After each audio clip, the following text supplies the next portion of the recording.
Cette émission est parrainée par Radioline, l'appli aux 60 000 radios et podcasts disponible sur les stores et depuis le site radioline.co.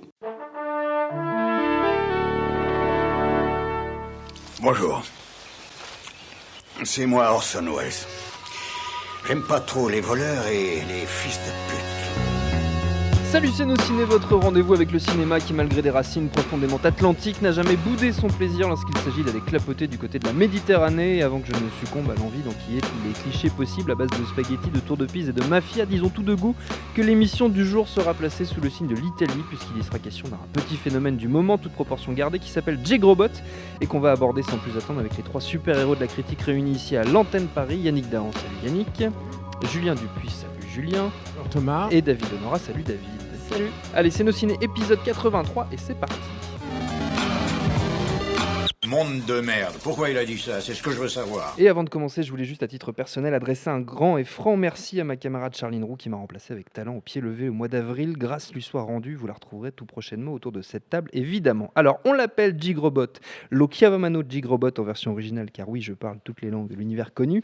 Jigrobot, donc, c'est l'histoire d'Enzo, alias Claudio Santamaria, qu'on avait vu dans Romanzo Criminal et dans Casino Royale. Enzo, donc voleur à la petite semaine du côté de Rome, qui un jour, tentant d'échapper aux flics, se jette à l'eau littéralement puisqu'il plonge dans le Tibre, le fleuve romain dans lequel, figurez-vous, traînent des substances radioactives qui font, je vous le donne en mille, de lui un super-héros. Il lui donne des super-pouvoirs, il devient quasi invincible et doté d'une force surhumaine. Évidemment, il compte d'abord s'en servir pour développer ses activités de malfrat, mais le destin en décide autrement et la rencontre avec la jeune Alessia, qui voit en lui l'incarnation du héros de manga Jigrobot.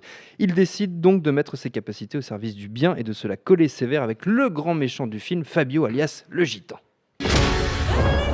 Tu peux pas te dégonfler, il y a des gens qui vont mourir si tu nous laisses tomber. Je veux savoir qu'une seule chose, juste une chose. D'où vient cette force?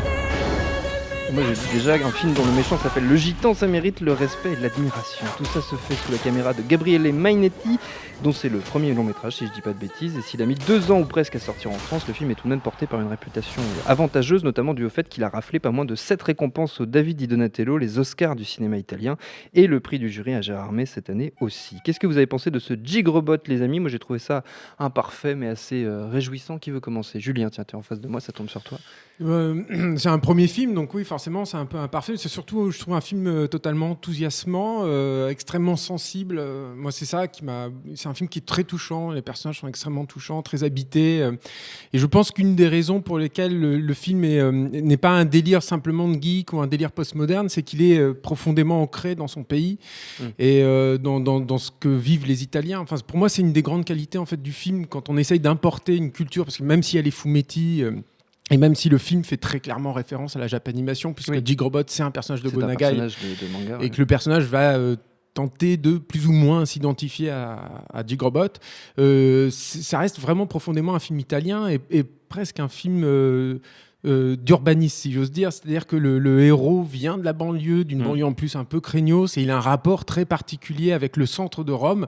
Et bon, sans trop en dévoiler, vous verrez qu'il y a une construction un peu miroir dans le film entre ce qui se passe dans l'ouverture du film et ce qui se passe dans la conclusion du film, et sur la façon dont le personnage se sent inclus et impliqué dans la vie romaine, basiquement, et du centre de Rome. Et ça, je trouve que ça fonctionne extrêmement bien. Ça rend le film très concret. C'est pas un film qui sonne creux. Et dans tout ce qui se passe aujourd'hui autour du comics book, ça fait beaucoup de bien. David, toi qui es un grand non-adorateur des films de super-héros, si je puis dire. Je me demandais ce qui allait venir. Un grand garçon, je sais pas. Non, mais je suis d'accord avec Julien, et notamment sur le fait que le caractère italien du film est très présent, aussi esthétiquement, et ce qui pour moi est quand même un peu une limite dans mon appréciation du film, c'est qu'il y a quelque chose qui relève, je dirais, du mauvais goût italien, d'un peu l'esthétique de la raille des années Berlusconi, qui en même temps effectivement est matinée de toutes ces références extérieures qui viennent à la fois du genre, à la fois du Japon et à la fois des États-Unis, un mélange autour de toute cette esthétique du super-héros, et qui est réintégrée intégré vraiment dans un truc, dans un film de gangster à l'italienne, et qui n'a vraiment pas peur du mauvais goût. Il y a un exemple au début du film, et qui en même temps, et c'est ça que je vais essayer d'expliquer, c'est un mauvais goût qui est intégré dans des idées de cinéma. Il y a une scène au début du film où il y a un plan sur une merde de chien au milieu de la cour. Et en fait, ce plan va renvoyer à un contre-champ d'un des personnages qui pense à quelque chose. On se dit, à quoi lui fait penser cette merde ? Et on va avoir le déroulement de toute une séquence où en fait ils vont chercher à l'aéroport des mules, des mecs qui transportent de la drogue. Et préalablement à cette séquence, il a dû récupérer tout un tas d'ingrédients et progressivement on se demande mais qu'est-ce qu'ils sont en train de faire ? En fait, pourquoi la merde a enclenché cette séquence ? C'est parce qu'il s'est dit ah oui, il faut que j'aille chercher les mecs à l'aéroport, il faut que j'aille les faire chier dans un immeuble en construction, et en plus on va devoir nettoyer la merde, etc. Et donc il y a toute une séquence qui se construit petit à petit et qu'on comprend par la narration, qui micro-spoiler, n'a pas lieu parce que derrière il y a un rebondissement et on part dans la suite du film, mais qui est dans ce côté un peu glauque. Alors je rejoins complètement Julien sur l'histoire des sentiments, et on est d'autant plus étonné par le fait que ces sentiments se développent dans ce film, parce qu'on ne part pas sur des bases hyper ni romantiques ni vraiment sentimentales. Et effectivement, c'est une réussite en fait de l'import de codes du genre à une culture. Et moi, je fais le parallèle à un autre projet, pour le coup français, similaire, qui est un film qui devait avoir 2-3 ans, qui s'appelle Vincent n'a pas d'écaille, qui avait le... Non mais faut vraiment voir les deux films pour comparer, qui avaient le même budget. À peu près 1,5 million d'euros. Et c'est hallucinant. Julien a vu donc Vincent n'a pas d'écaille. Non, j'ai vu des images simplement, mais c'est hallucinant. D'une pauvreté absolue en termes justement d'effets spéciaux, d'idées. En fait, c'est aussi et ça a été en plus marketé et vendu comme le film de super-héros français, donc un film sans effets spéciaux. Voilà, un peu low cost, avec en fait un mec qui tire son pouvoir de l'eau, et en fait dès qu'il est mouillé, il est hyper fort. Ce qui est une idée de base, un prémisse pas plus con qu'une autre. Pas du tout plus con qu'une autre, et hyper marrant et avec plein de potentiel. Sauf que là où Gigrobot s'en sort beaucoup mieux, c'est deux choses. C'est d'une part, à partir d'une idée à la con, essayer de la tirer dans tous les sens pour créer, pour avoir un maximum de situations intéressantes d'un point de vue cinématographique. Et dans un deuxième temps, tirer au maximum parti d'un budget qui est réduit pour que ça ait de la gueule et qu'on soit pris pendant toute la durée du film. Donc, vraiment, c'est hallucinant de comparer les deux films en sachant qu'ils ont le même budget. Et là, au-delà de toutes les histoires de mauvais goût que je décriais avant, on voit qu'il y a quand même quelque chose d'intéressant avec Gigrobot. Yannick. Moi, je suis un petit peu d'accord avec tout le monde, mais je vais peut-être plus passer. Emmanuel Macron non, de mais cette émission. je vais plus pas. C'est exactement ça. Non, je suis d'accord sur ce qu'a dit Julien par rapport au côté très italien du film, ce qui pour le coup me permet de relativiser un petit peu ce que David n'a pas aimé dedans. J'ai pas trouvé ça moche. J'avais l'impression justement de rentrer dans une autre culture, quelque chose que j'ai déjà vu dans un autre type de cinéma, qui m'a pas choqué. Ce qui m'a choqué au début, et il y a effectivement deux choses moi qui m'ont très inquiété, et je trouve que à mesure que le film avance, c'est presque un exploit, une prouesse de te retourner le cerveau à ce point-là. C'est effectivement au-delà du budget, hein, parce que pour moi, au final, 1,7 million, c'est pas beaucoup, c'est impressionnant ce qu'il fait, mais je trouve que la prouesse n'est pas tant dans l'optimisation de son budget que la façon dont il raconte son histoire, parce qu'on a des films qui ont des budgets monumentaux et qui savent pas raconter une histoire. Ouais, voilà, exactement. Donc, ce qui moi m'emmerdait plus au début, c'était le côté presque plus poseur. C'est pas le côté laid, c'était le côté décalé pour être décalé. J'en faisais des caisses sur mes persos. Alors, on a un bad guy qui est un peu hystérique, on a des persos un petit peu bizarres. Enfin, tout jouait le truc de je vais te créer une espèce de truc ironique, sarcastique, un petit peu. Et j'avais peur que ce soit outrancier comme ça. Et toute la rythmique des 15 premières minutes me gavait un peu. Et plus le film avance, alors je crois que le film est une énorme réussite pour 2 raisons, au-delà de son utilisation des codes du film du super-héros, ce qui était la deuxième chose qui m'emmerdait au départ, parce que moi j'en ai ras-le-bol des films de super-héros, je veux être comme David. C'est un sentiment assez partagé. Non mais c'est pas simplement les films de de super-héros, c'est-à-dire qu'aujourd'hui se distinguer doit être se distinguer à travers la résonance aux films de super-héros, c'est-à-dire que c'est en train de phagocyter tout, c'est-à-dire on a l'impression qu'on n'a plus d'autres mythologies que des connards en collant. Bon, donc ça c'était les choses qui me cassaient les couilles un petit peu au début, mais le film avance et réussit pour 2 choses je trouve mortelles. D'abord, c'est effectivement plus une histoire d'amour qu'un film de super-héros, et je trouve que cette histoire d'amour, moi je la trouve personnellement assez incroyable, c'est-à-dire qu'il n'y avait pas plus casse-gueule qu'imaginer un personnage féminin fou, on peut dire, ou à moitié taré, qui a des gros problèmes psychologiques. On peut tomber dans la gaudriole, on peut tomber dans l'excès, dans le pathos, dans 1000 trucs. La nana qui joue ce rôle, elle est impressionnante parce qu'elle est sur le fil du rasoir, d'une justesse absolue en permanence. La façon dont il arrive à structurer ce récit où on se dit, entre cette espèce de loser et cette fucked up là qui regarde des films japonais, comment il va arriver à faire quelque chose avec ça, et chaque scène qui les confronte les amène petit à petit vers une émotion qui est absolument incroyable. Moi, je trouve le film bouleversant. C'est-à-dire, c'est comme si le film gagnait en maturité à mesure qu'il avance. Moi, j'ai rarement vu ça sur un film d'1h30. Et la deuxième raison, elle est bien évidemment liée à la façon dont il gère les codes. On le voit pas venir. C'est-à-dire, on se dit au départ, bon, ok, il va nous faire le classique. Là où c'est très fort, c'est que le type, il lui arrive quelque chose, il se rend compte qu'il a un super pouvoir, on est dans les petites blagues par rapport au super pouvoir, on peut s'y attendre encore à ce moment-là du récit, et puis tout d'un coup, cette histoire d'amour qui prend le pas, qui parasite la dimension mythologique du récit, à tel point qu'on en oublie qu'on cause de super-héros pour s'intéresser vraiment à ce personnage, et la façon dont à la fin il raccorde cette histoire d'amour hyper émotionnelle, avec cette fois-là aucune lourdeur, mais juste 3-4 plans ultra codés, ultra iconiques du cinéma de super-héros, mais qui tombent magnifiquement. C'est-à-dire que moi, ce qui m'a tué, c'est quand même au final, en utilisant des plans qu'on a vus dans tous les Batman, tous les Spider-Man, tout ce que tu veux, on a l'impression que là, tout d'un coup, le mec, il a réussi à dire ce qui devrait être dit, ou faire ressentir dans un film de super-héros, en termes de pure thématique. On a pléthore de Marvel qui sortent, où on nous dit c'est des codes, c'est des genres, et j'ai l'impression que c'est que des mecs qui ne les comprennent pas, qui font des films qui ne produisent aucune émotion, qui n'ont plus compris à force de rationaliser ce qu'était une figure mythologique. Et là, tout d'un coup, ce mec, avec 3 fois rien, il te reprend les mêmes images, les mêmes codes, sauf qu'il construit un récit mortel, émotionnel, profondément humain, avec une vraie thématique qui raccorde à la thématique des super-héros et au sens profond qui signifie. Rien que pour ça, et malgré tous les petits défauts qu'il peut avoir de premier film, on est d'accord, je trouve que c'est quand même super étonnant et super agréable. Ouais, je pense que tout ce que vous avez ressenti comme des obstacles, moi je les ai plutôt pris comme des prises de risque, et je pense que le film me donne raison. C'est-à-dire que, par exemple, pour revenir sur cette idée du mauvais goût, ce qui est formidable, c'est que oui, on peut se dire au début qu'il y a du mauvais goût, notamment sur tout ce que trimballe la fille. Quelque chose qui est constitutif du cinéma italien, dans une certaine partie du cinéma italien. Mais c'est surtout, pour moi, il y a une espèce de candeur, en fait. Et alors, moi, j'adore ça, moi. Quand un film se traîne dans la boue, dans la crotte, tout ça, et qu'il arrive tout à coup à te faire rejaillir un sentiment assez pur, en fait, d'une candeur folle.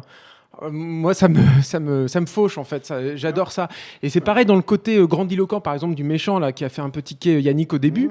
C'est génial de la façon dont il arrive à justifier, en fait, cette prise de risque-là. C'est-à-dire qu'avec ce personnage-là du gitan, il y a tout un sous-texte très intéressant, je trouve, qui finalement n'est pas tant abordé que ça dans les films de super-héros, et pourtant Dieu sait qu'il y en a un paquet, qui est le rapport aux autres à travers les réseaux sociaux, surtout. Les réseaux sociaux sont omniprésents dans le film, et c'est super intéressant, je trouve, ce qu'il fait là-dessus, et la façon dont il rebondit sur ça, et sur la façon dont par exemple son super-héros va être récupéré par le public, va être transformé par une icône avant que lui-même croie en son statut et en son étoffe de héros, et sur la façon dont le méchant va se constituer vis-à-vis des réseaux sociaux et vis-à-vis de sa recherche maladive de reconnaissance par le grand public. Je trouve ça extrêmement habile, extrêmement touchant et extrêmement payant. Et je suis d'accord avec ce que dit Mais Julien. Oui, pardon. Non, j'étais sur la suite. Vous venez de vous rencontrer. Non, j'étais sur la suite. C'était plus par rapport au... Moi, c'est pas une question du tout de mauvais goût. Moi, ce qui m'a fait tiquer, au contraire de toi, c'est que justement, je sentais pas du tout. Je vais rebondir par rapport au personnage qu'il évoque. Je la ressentais pas du tout cette candeur. Moi, j'étais vraiment au contraire sur une mise à distance au début. C'est-à-dire que c'était même pas le mauvais goût, la lumière. Moi, pas au début. Il y a une vraie mise à distance au début. On est d'accord. Ah, d'accord. C'est juste qu'il te revient encore. Oui, c'est ça. Je vais pas trop dire, mais on va dire pour ceux qui l'ont vu ou qui le verront plus tard. Par exemple, la scène de la fête foraine, c'est une scène très cheesy en fait, très très très candide. Et tout, moi, elle m'a emporté totalement quoi. Ça d'accord. Moi, quand je disais, c'était plus, j'avais peur de la caricature dans l'iconoclasme. Voilà, si tu veux. C'est-à-dire que j'avais le sentiment que ça allait être iconoclaste pour iconoclaste et que ça allait me lourder vite. Et par rapport au personnage du bad guy qui dit, ce qui est très fort, et c'est moi là où j'ai commencé vraiment à basculer. C'est le Joker. C'était sur ce personnage de bad guy où on le voit hystérique, tout ce qu'on veut, et puis petit à petit, bam, au détour d'un dialogue, au détour d'une discussion avec quelqu'un, il va sortir un élément de son passif, un élément de son contexte, des choses qu'on fait plus aujourd'hui. C'est-à-dire ils sont incarnés. Voilà, ils sont incarnés. C'est-à-dire construire une histoire, et une histoire tout d'un coup, on sent qu'elle est juste par rapport à cet univers-là, et on se dit finalement c'est plus intéressant que ça n'a l'air. Et c'est comme ça qu'elle se fait progressivement la bascule. Elle est plutôt bien faite. Oui, et puis, en plus, là où je rejoins ce que disait Yannick, c'est que effectivement, là on est dans un film de super-héros et une origin story en fait. Et il y a un truc que je trouve a beaucoup oublié Marvel ces dernières années, c'est que raconter une origin story, c'est pas simplement raconter formellement comment il est tombé dans des bacs d'acide ou je sais pas quoi qui lui ont donné le pouvoir, ce qui en soi n'a aucun intérêt, mais savoir quelle trajectoire va faire passer le personnage de son état initial à un personnage de super vilain ou un personnage de super héros. Et c'est toute cette trajectoire que raconte le film, c'est-à-dire qu'ils partent pas de l'arrivée. Et c'est vraiment cette construction qui est importante. Et définir un héros, ce qu'est un héros, ils ne font plus. Oui, mais alors, définir un héros, c'est exactement ça, sauf qu'il y a en plus un élément qui est, on s'en rappelle tous, moi ça m'a vraiment fait penser à District 9. Pas du tout, évidemment, en univers, en mise en scène ou tout ce que tu veux, mais cette façon de partir d'un mec qui est quand même un connard absolu pour tout d'un coup te retourner le cerveau et en faire un véritable héros, il réussit le même postulat sur la base, cette fois, d'un personnage apathique, amorphe, qui a l'air d'être con comme ses pieds et qui, progressivement, prend conscience de grandes responsabilités, bien évidemment. Mais il y a peut-être un truc, pour dire si on a encore le temps, c'est qu'il y a un truc qui est d'ailleurs très intéressant et je trouve qu'il ne trompe pas, c'est que le réalisateur Gabriel Mainetti, il compte pas faire Gigrobot 2. Oui. Pour lui, ce film, il se suffit à lui-même. En fait, il n'a pas abordé son film en se disant putain, je vais me créer une franchise comme ça, je pourrais faire un ou deux projets un peu risqués, puis je vais asseoir ma carrière avec ça, et j'y reviendrai régulièrement. Il n'exclut pas d'en faire des suites, mais pour l'instant, il n'y réfléchit pas du tout, et en tout cas, il n'a pas du tout envie de le faire. Et ça fait du bien, quoi. On est totalement à l'inverse de ce qui se passe chez Marvel. Ça pour le coup, c'est vraiment iconoclaste. Avant de se quitter, messieurs, on va prendre une poignée de minutes quand même pour les recommandations d'usage. Oui, Yannick, il y a des recommandations dans cette émission. Je vois dans ton regard la terreur. Ça peut être du cinéma italien, mais c'est pas obligé. David, est-ce que tu veux commencer? Tiens. J'ai une idée de recommandation un peu bizarre. J'ai allumé un film français tout à l'heure. Tu vas défendre un film français? Je vais défendre un autre film français qui à mon sens, récemment s'est approprié une partie des codes du cinéma de super-héros, mais pour raconter une histoire qui a priori n'a rien à voir.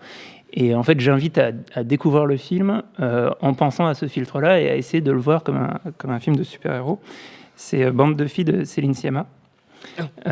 Alors là, je ne voyais pas du tout. Je pensais pas du tout qu'on allait arriver là. Cette émission, je sors du plateau. Et je vous invite vraiment. Tu es un garçon plein de surprises. Notamment dans la manière dont sont construits les personnages. Il y a énormément de tropes du cinéma de super-héros. La manière dont aussi certains plans iconiques sont réutilisés. Et c'est Enfin, on peut dire plein de choses sur son cinéma, mais je pense que c'est complètement faux de l'aborder comme du cinéma naturaliste français et que c'est un cinéma très stylisé. Et donc voilà, je vous invite à regarder Bande de filles de Céline Sciamma en pensant que ça pourrait être un film de super-héros. D'accord. De super-héroïne. Super-héroïne, en l'occurrence, c'est un point de vue on va dire, unique en son genre. Julien. Ouais, c'est beaucoup plus basique. J'en ai peut-être deux. J'aurais pu. Donne-moi-en une. J'ai non, aucune idée. Alors attends, on va- Partage pas avec Yannick, il se démerde.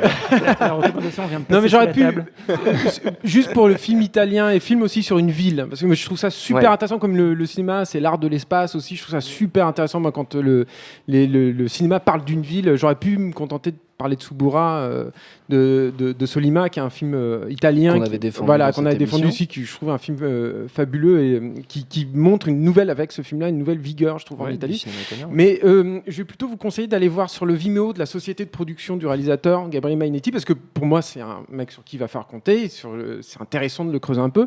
Il a une société de production qui s'appelle Goon, G2ON. Sur son Vimeo, il y a tous ses courts-métrages, et notamment Tiger Boys, qui est une espèce de galop d'essai pour Dick Robot. Qui avait été primé aussi. Voilà, je nominé, crois, je crois, ou nominé juste, ouais, peut-être, ouais. aux Oscars. Et c'est super intéressant, c'est l'histoire d'un petit gamin obsédé, omnubilé par un catcheur. Donc c'est un homme de goût. Voilà, c'est gratoche, c'est sur Vimeo, et je vous le conseille chaudement. Et Il n'y avait pas une deuxième recommandation Bah, c'était Suburra, voilà. Oui, du coup, c'était Suburra. Désolé, Il n'y a Yannick. pas besoin de recommandation de ma part. Je voulais juste dire Tout va bien. un petit truc, justement, Oui, rebondir David. sur la ville, un des points dont on n'a pas parlé, mais il utilise effectivement très bien ce qu'il y a d'iconique dans la ville de Rome, et notamment il y a Le Tibre, déjà. Le Tibre, il y a la scène finale sur le Colisée, et il y a un des trucs qui est extrêmement casse-gueule et qui est, je trouvais, assez réussi dans le film, c'est de faire une scène lors d'un match qui oppose la Roma et la Lazio. Et en Ça fait, m'aurait étonné, ça m'aurait étonné que tu n'en parles pas. c'est intéressant parce que ça apporte quelque chose en termes de production value, et en même temps c'est hyper casse-gueule, c'est-à-dire d'essayer de faire une scène qui se passe pendant un match, donc qui est extrêmement compliqué à tourner, et en même temps ça apporte quelque chose de sensationnel et vraiment de spécifique au pays. Tourné à la avec ville. des plans volés. Voilà. Quasiment exclusivement. Ouais. Yannick, je t'ai pas Je oublié. n'ai hein. aucune. Tu n'as pas de Il parle recommandation. du Colisée, alors je vais recommander La Fureur du Dragon, mais à part ça, je peux rien te dire de plus si tu veux. J'ai rien en tête, D'accord, qu'est-ce que mais tu veux que c'est j'y pas grave, fasse? C'est pas grave, ce sera pour la prochaine émission. Tant pis, je rappelle que Jig Robot, donc, c'est au cinéma en ce moment. Notre temps est écoulé. Merci à tous les trois. Merci à Clément, à la technique. Merci à l'antenne Paris pour l'accueil. Rendez-vous sur nosciné.com pour retrouver toutes nos émissions, le programme des prochaines, les dates d'enregistrement en public si vous voulez venir nous voir. Info à retrouver aussi sur Binge pour Audio, le site de notre réseau de podcast Binge Audio. Si vous nous écoutez via iTunes, n'hésitez pas à aller sur la page dédiée à ce podcast, à lui laisser une bonne note si ça n'est pas déjà fait. On vous le rendra bien, c'est promis. Et en attendant tout ça, on vous dit à très vite.